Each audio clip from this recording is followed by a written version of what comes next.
मित्रों,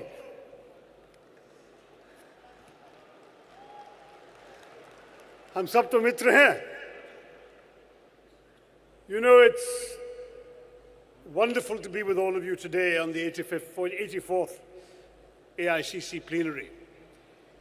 It's a reminder to us that this political competition is also a contest of ideas. The fact is, we have this history that these 84 plenaries testify to. And as I've said to people in a different context, if you don't know where you're coming from, how will you appreciate where you're going?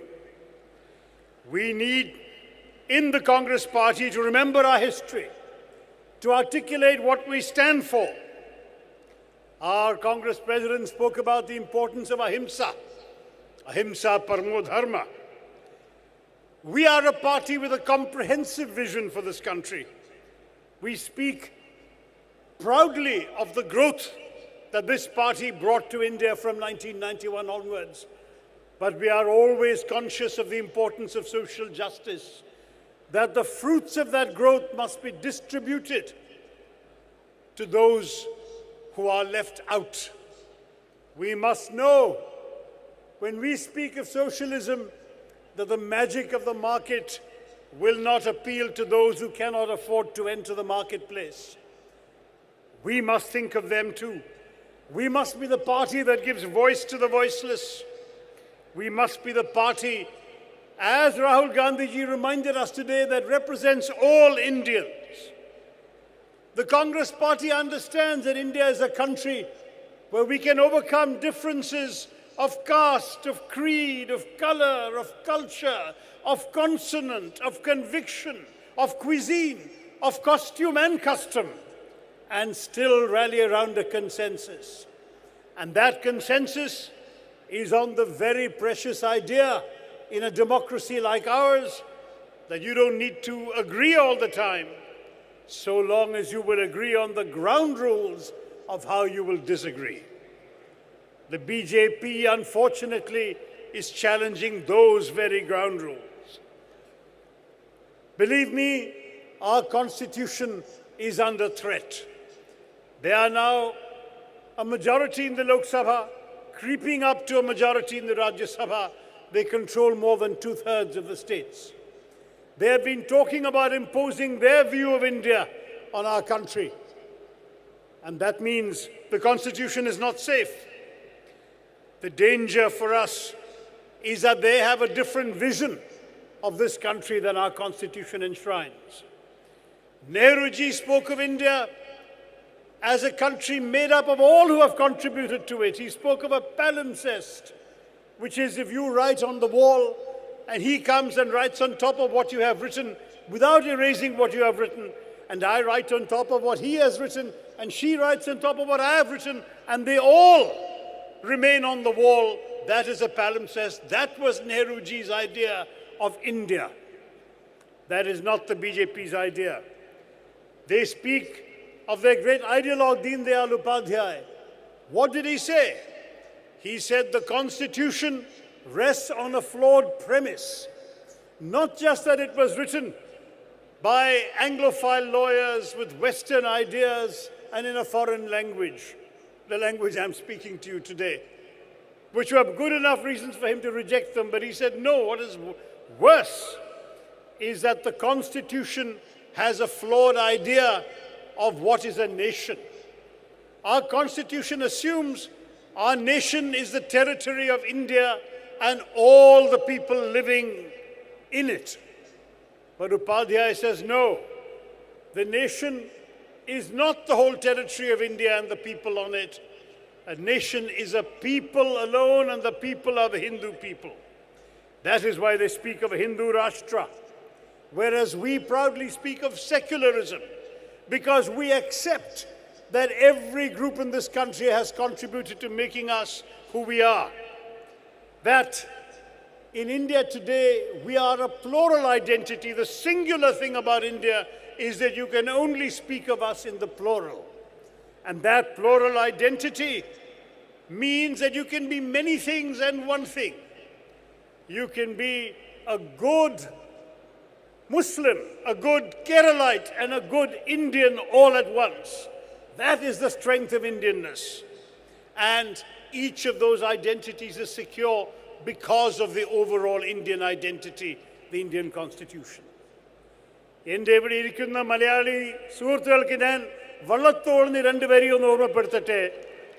ഭാരതമൊന്ന് കേട്ടാലോ അഭിമാനപൂരിതമാവണം അന്തരംഗം. കേരളം ഒന്ന് കേട്ടാൽ തിളക്കണം ചോര നമ്മുടെ ഞരമ്പുകളിൽ.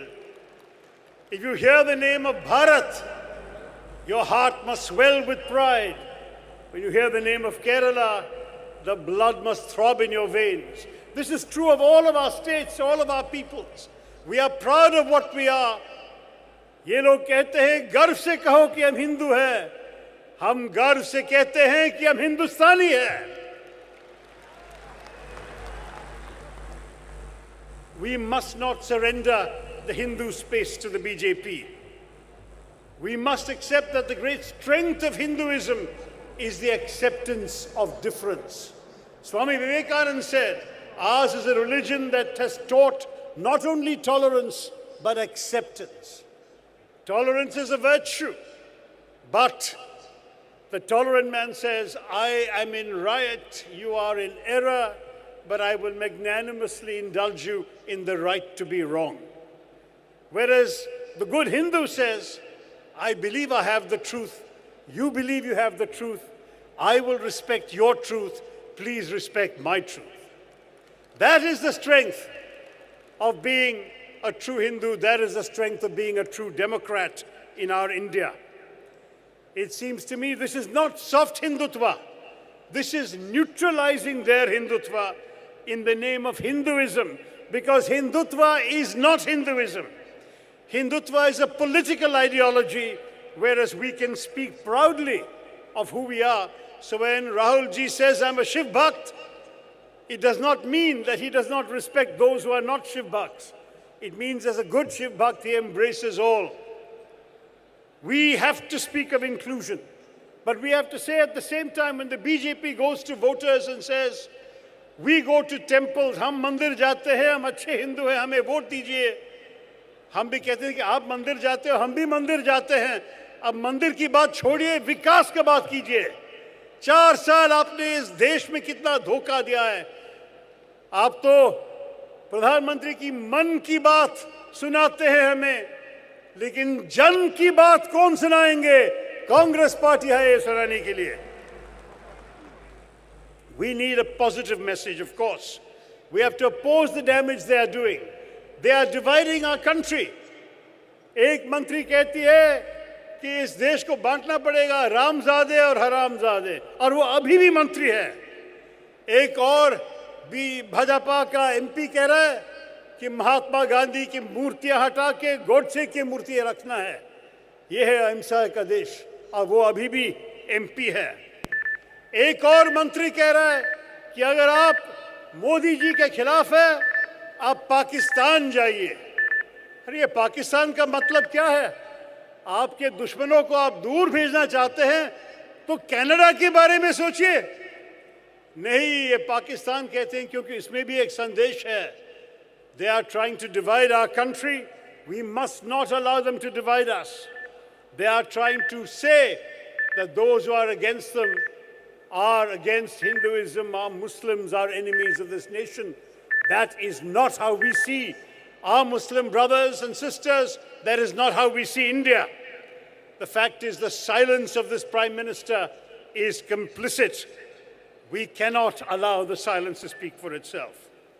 When he says, na khaunga, na khane dunga, it seems he was only speaking about beef. The fact is, corruption is thriving under this government. And we've all heard what others have said about this. Where is the Lokpal bill that they ran against us on 4 years ago? It still hasn't been introduced. They speak of a new India. We too want a new India. A new India in which you are not lynched for what you eat, where you are not flogged for being who you are or doing what you do. A new India where you are not assaulted for what you believe, shamed for what you wear, or criminalized for who you love. In the name of a strong India, they are weakening India. We want unity, they want uniformity. We want cooperation, they want co-optation. We want consensus, they want conformity. 56 inch का सीना है तो क्या हुआ? सीने में दिल भी होना चाहिए. We have to beat our heart for the weakest and poorest of our country. Congress party is a party that thinks about tomorrow. I am proud to represent the part of the party that gives a platform to the professionals of our country. The Professionals Congress recognizes that many people in our country work hard, do their professions, pay their taxes, but then go home and complain about the politicians because they have no access to our politics. The Congress party is giving them access, is creating a model within the party where they can discuss ideas, contribute their expertise, and serve the party's larger interests. Today, the Tamil Nadu chapter has done a report on how demonetization and the botched implementation of GST has cost jobs in the textile hub of Tirupur. In Kerala, we have the AIPC hearing from an expert on satellite technology about cyclones. In Gurgaon, we have a candlelight procession against those who in the name of Padmavat have attacked school buses. We are trying to create a new culture, professional ideas through professionals. We have a telecoms revolution the Congress brought to this country when Rajiv Gandhi connected India to the 21st century. Today is the era of telecoms. 4G is more important than Modi ji, and we will take India forward in this way. With a young Prime Minister, a young leader, एक नया दिशा, एक Nai Roshni. Congress party आप हैं, कार्यकर्ता का party है हमारी party. आपके सेवा के लिए मैं धन्यवाद कहना चाहता हूं. Together, एक साथ, we will win. We will win. Jai Hind, Jai Congress.